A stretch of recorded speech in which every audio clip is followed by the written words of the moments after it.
Do you guys know what the United Nations is?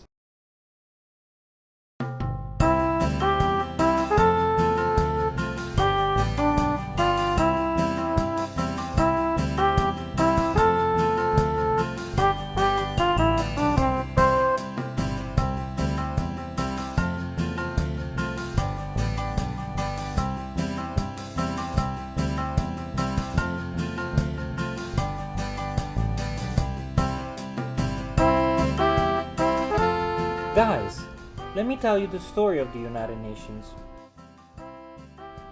Over 60 years ago, towards the end of the Second World War, three wise men met in the city of Yalta, on the coast of the Black Sea in Europe. Those three men were US President Franklin Delano Roosevelt. You know him as FDR.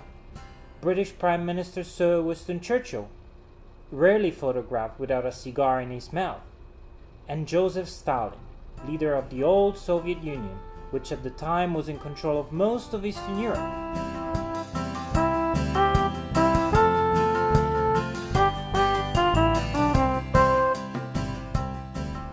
Each of them had a different plan in mind, but they also shared a common goal: to ensure peace and stability in the world. In Yalta, the three men drew plans for the creation of the United Nations, which officially came into existence 8 months after their meeting in Yalta. On October 24, 1945, representatives of 50 countries met in San Francisco and agreed to the creation of the new organization.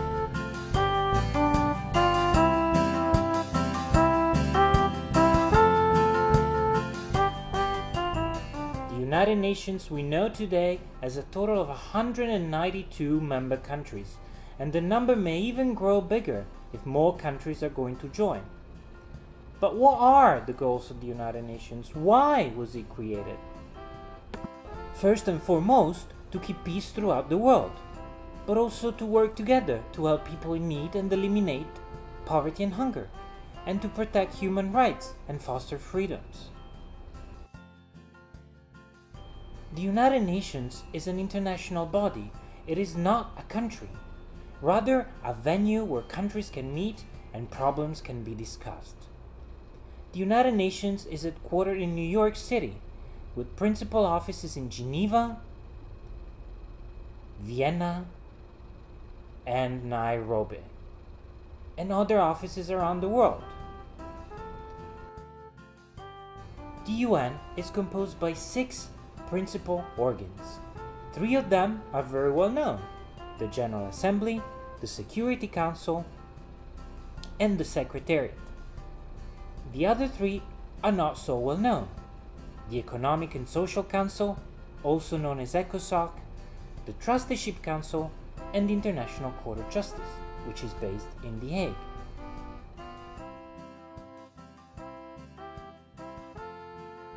The General Assembly is some sort of world parliament where every member country has 1 seat and 1 vote. Big countries like the United States, as well as small island countries like Fiji and St. Lucia, all of them, they have 1 seat and 1 vote. Ambassadors from all around the world meet in the General Assembly hall throughout the year, and every September, presidents and prime ministers of all member states travel to New York City to open a new session of the General Assembly and set the agenda of work for the following months. While the General Assembly is a large body with 192 seats, the Security Council is a much smaller entity. It is the executive body of the United Nations, and its decisions are binding for all member states. It is composed by only 15 members. 5 are permanent, and they are China, France, Russia, the United Kingdom, and the United States. And the other 10 are non-permanent. They are elected every year by the General Assembly and have a seat for only 2 years. And finally, we have the Secretariat, which is the administrative body of the United Nations and is headed by a Secretary General, the Commander-in-Chief of the United Nations. In December 2006, the United Nations elected Ban Ki-moon of South Korea as the 8th Secretary General. The Secretary General is a symbol of the United Nations ideals and is the face of the United Nations in the world. He is at the same time a super manager and a diplomat.